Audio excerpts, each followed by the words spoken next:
Vous savez, quand j'étais petit, moi les sportifs, je les voyais vraiment comme des gens importants, vous voyez. Même les célébrités pour moi, c'était vraiment des dieux sur terre. C'était pas des humains. Dans ma tête, c'était impossible d'être à leur place, c'était des gens au-dessus des autres, ok, vraiment. Mais j'ai grandi et j'avais tort. FIFA, je vous vise. Et d'ailleurs, ça fait 2 vidéos que je fais sur vous, alors j'attends le petit chèque, hein, tranquillement, vous pressez pas. Hein. Il y a un petit moment déjà, je regardais des vidéos sur Oh My Goal, et là, tout d'un coup, je tombe sur ce type, Grégoire Axelrod. Ce mec, tout seul, il a mis la FIFA en PLS. Il s'est levé un matin, il a dit « Ouais, j'ai envie de faire un truc stylé, ouais, tranquille. » Certains le qualifient comme un génie, et d'autres comme le plus gros escroc de France. C'est si curieux comment ces deux traits coïncident souvent. Mais qu'est-ce que Grégoire Axelrod a fait, vous devez me dire? Je vous entends. Eh ben, on va voir ça de suite. Je vais tenter un jingle. Notez-moi sur 2.8.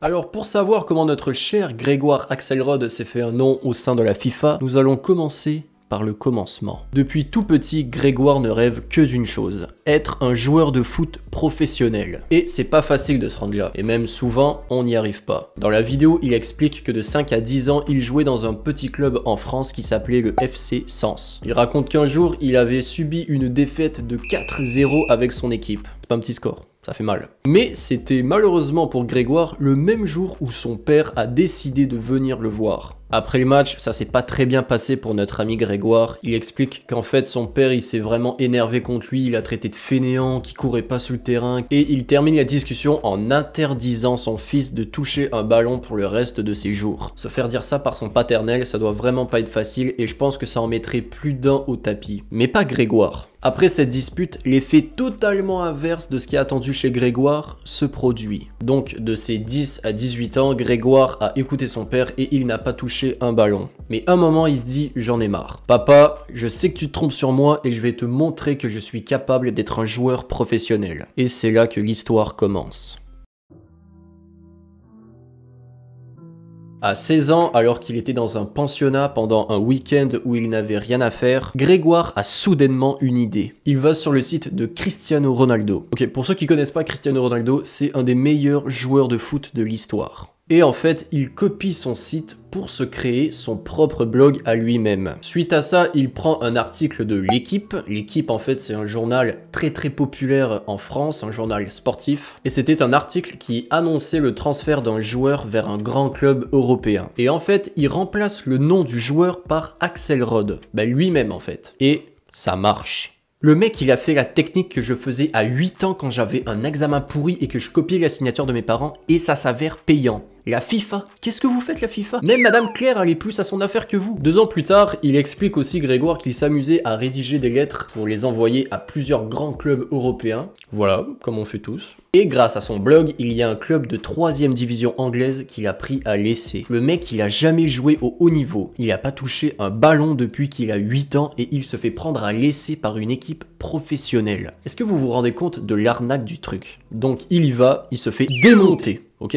Est-ce suffisant pour décourager Grégoire? Bien sûr que non. Et son père lui a dit que c'était une merde. Est-ce que tu penses vraiment qu'un club de 3e division ça va l'atteindre? Et là vous pensez déjà que l'arnaque c'est fini quoi, c'est terminé. Pas du tout. Ça va encore plus loin que ça.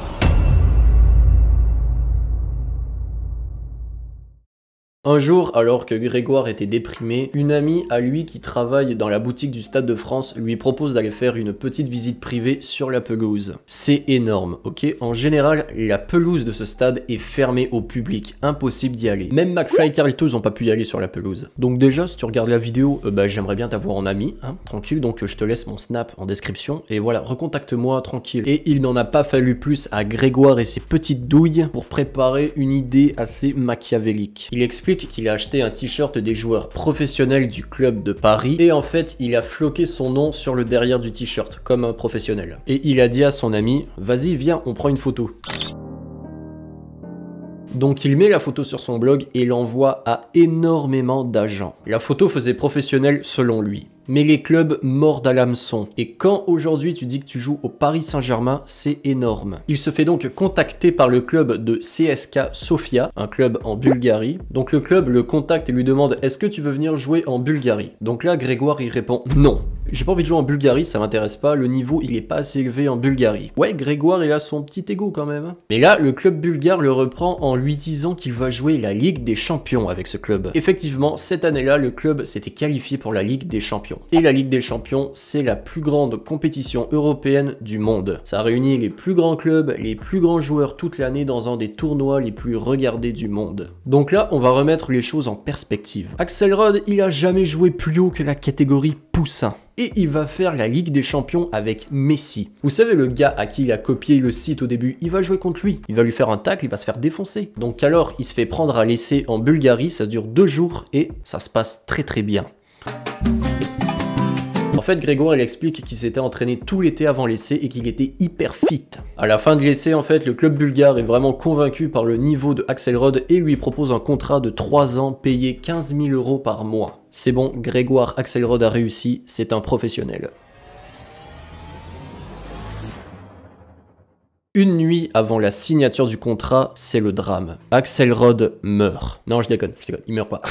En gros, un fan du club de CSKA Sofia est allé sur un forum du Paris Saint-Germain où il y a plein d'autres fans en fait qui discutent entre eux et il a tout simplement posé la question: qu'est-ce que vous pensez du joueur Grégoire Axelrod? En fait, c'est notre nouvelle recrue et puis j'aimerais bien savoir qu'est-ce que vous pensez de lui. Mais le problème, c'est que Axelrod était déjà connu en France. Donc à ce moment-là, t'as tous les supporters de Paris qui se mettent à dire: ouais mais non, mais Axelrod c'est un fake, le prenez pas, c'est pas vrai, il a jamais joué de sa vie, c'est un amateur, il est pourri. Cette histoire fait énormément de bruit. Et malheureusement, Grégoire Axelrod va se faire virer du club moins de 12 heures avant sa signature. Si près du but, hein. 9 mois plus tard, il est de retour en France et il s'en prend plein la tête. Un gros bad buzz médiatique, ok? Il se fait insulter sur les réseaux sociaux, il prend cher, il se fait défoncer, sérieux, et c'est pas cool. À ce moment-là, Grégoire se dit qu'il a 2 options. Soit il profite de son buzz médiatique et devient une star de télé-réalité, soit il continue son arnaque et essaie de trouver un contrat pro à 28 ans. Et 28 ans, ça commence à faire vieux. Qu'est-ce que vous pensez qu'il a choisi? Eh bien, puisque Grégoire ne figure pas au casting des anges de la télé-réalité, on peut se dire facilement qu'il a continué ses arnaques. Et miracle, il a réussi à obtenir un contrat professionnel. Il a eu un contrat de 1 an au club de Mississauga Eagles FC au Canada. Il y a une compilation de ses buts sur YouTube, ok, je vous en mets quelques-uns.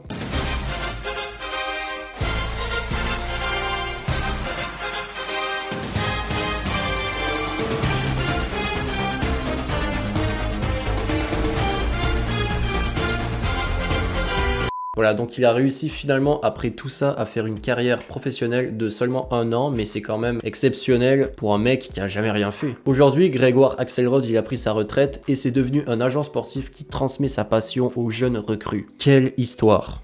Bon, est-ce que Grégoire c'est un pur génie ou l'arnaqueur du siècle? Dites-moi en commentaire qu'est-ce que vous pensez de ce mec, parce que ce mec il peut laisser personne indifférent. En tout cas, on peut pas nier sa mentalité et sa détermination de faire. Bon ben merci d'avoir écouté cette vidéo, abonnez-vous, lâchez un like, partagez la vidéo, commentez, le trio magique, toi-même tu connais. Prenez soin de vous, passez une bonne journée, ciao.